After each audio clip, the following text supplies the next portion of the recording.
Dahulu kala, di suatu desa kecil dekat lembah yang asri, tersebutlah dua bersahabat bernama Embro dan Pipo. Mereka adalah tipe pemuda yang berambisi untuk menjadi orang terkaya di desanya.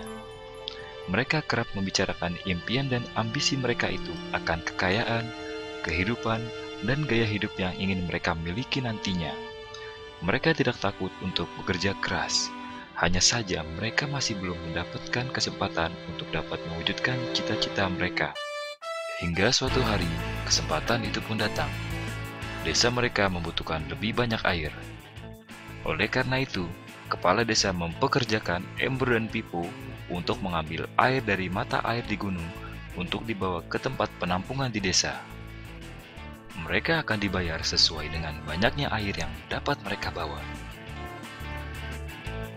Maka, mereka berdua pun menyambut dengan baik kesempatan ini. Embro dan Pipo pun segera melaksanakan pekerjaan tersebut dengan bersemangat. Setiap hari sejak pagi hingga sore, mereka bergegas menuju mata air dengan membawa ember masing-masing. Mereka bekerja keras untuk membawa air sebanyak mungkin ke tempat penampungan air di desa. Menjelang sore hari, mereka pun pulang dengan membawa upah dari hasil jerih payah mereka hari itu. Embro merasa puas sekali dari hasil kerjanya itu dan besarnya upah yang ia dapatkan. Ia yakin bahwa dengan pekerjaannya ini, ia bisa segera mewujudkan cita-citanya. Lain halnya dengan Pipo, ia merasa tidak nyaman dengan cara yang mereka lakukan itu. Ia mencari cara yang lebih nyaman untuk mendapatkan lebih banyak uang. Suatu hari, Pipo mendapat sebuah gagasan. Ia berniat membangun sebuah saluran pipa untuk langsung mengalirkan air ke tempat penampungan di desanya, sehingga ia tidak perlu lagi membawa ember. Dengan antusias, Pipo pun menceritakan gagasannya ini kepada Embro dan mengajaknya bekerja sama. Tetapi, Embro tidak sependapat. Ia bahkan mentertawakan gagasan Pipo tersebut. Embro merasa dirinya mampu mendapatkan lebih banyak uang dengan cara lebih sering mengambil air dan menggunakan ember yang lebih besar. Dengan cara ini, Embro yakin penghasilannya akan meningkat.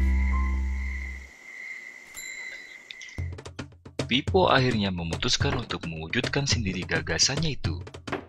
Ia mengerti tidaklah mudah untuk membangun saluran pipa tersebut. Dibutuhkan beberapa tahun untuk menyelesaikan dan menikmati hasilnya. Namun, tekadnya telah bulat. Ia pun tetap bekerja keras mengangkat air dengan ember setiap hari seperti biasa. Tetapi di akhir minggu dan setiap ada waktu luang, Pipo bekerja untuk membangun saluran pipanya. Pada bulan-bulan pertama, hasilnya hampir tidak kelihatan. Orang-orang mulai banyak mentertawakan dan mencemooh Pipo. Mereka menjulukinya Pipo si manusia saluran pipa. Sementara itu, penghasilan Embro telah meningkat 2 kali lipat. Ia sudah berhasil membeli hal-hal yang selama ini dia impikan. Gaya hidupnya pun sudah mulai berubah. Ia sering menghabiskan waktu dengan berfoya-foya sepulang kerja, menikmati hasil jerih payahnya mengangkat ember.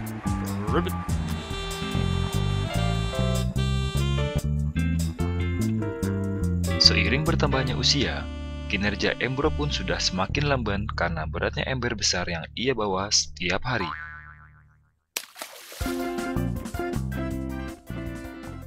Bulan berganti bulan, tahun berganti tahun, dan akhirnya Pipo berhasil menyelesaikan saluran pipanya. Kini tanpa perlu bersusah payah mengangkat ember, Pipo akan mendapat lebih banyak uang berkat air yang terus mengalir memenuhi tong-tong air di tempat penampungan. Air terus mengalir tanpa henti, bahkan saat ia tidur, makan, ataupun saat pergi berlibur.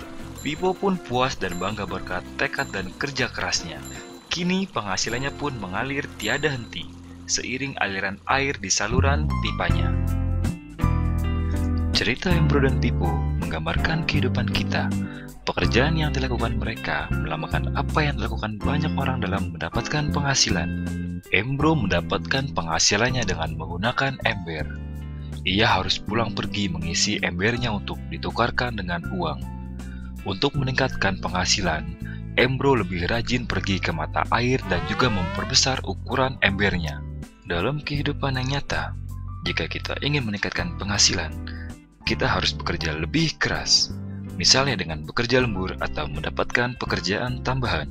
Kita juga dapat memperbesar ember kita, yaitu dengan menerima posisi pekerjaan yang lebih tinggi. Sebagian besar dari kita menukarkan waktu untuk mendapatkan uang. Seperti juga Embro, kita hanya memiliki 24 jam per hari, dan tidaklah mungkin kalau kita membarterkan seluruh waktu kita untuk bekerja. Ada saatnya ketika kita tidak mampu membarter lagi waktu kita karena alasan usia, penyakit, ataupun alasan lainnya, sehingga penghasilan kita terhenti sama sekali. Tetapi coba perhatikan apa yang dilakukan Pipo. Secara bijaksana, Pipo tidak membarterkan seluruh waktunya hanya untuk mendapatkan penghasilan yang terbatas. Dia menggunakan sebagian waktu yang dimilikinya untuk membangun saluran pipa karena dia tahu saluran pipa ini akan mendatangkan penghasilan yang berkesinambungan tanpa ia harus membarterkan seluruh waktunya. Dia tahu bahwa suatu hari nanti, mungkin karena alasan usia atau kesehatan, dia tidak akan lagi dapat membarterkan waktunya dengan uang. Untuk mampu mewujudkan gagasannya, dia hanya perlu bekerja keras sekali saja dengan cara membangun saluran pipa. Setelah itu, maka penghasilan akan mengalir bagi Pipo. Pipo telah menunjukkan kepada kita bahwa untuk mendapatkan penghasilan, kita tidak harus selalu membarter waktu kita dengan uang. Ada cara lain yang lebih baik. Bagaimana dengan Anda? Apakah Anda masih seperti Embro yang membarterkan waktu Anda untuk mendapatkan penghasilan? Atau Anda ingin mengikuti jejak Pipo dengan mulai membangun saluran pipa untuk mendapatkan penghasilan yang berkesinambungan? Jika Anda tertarik dengan gagasan saluran pipa, hubungi orang yang meminjamkan Anda DVD ini agar Anda bisa memulai membangun saluran pipa penghasilan Anda saat ini juga.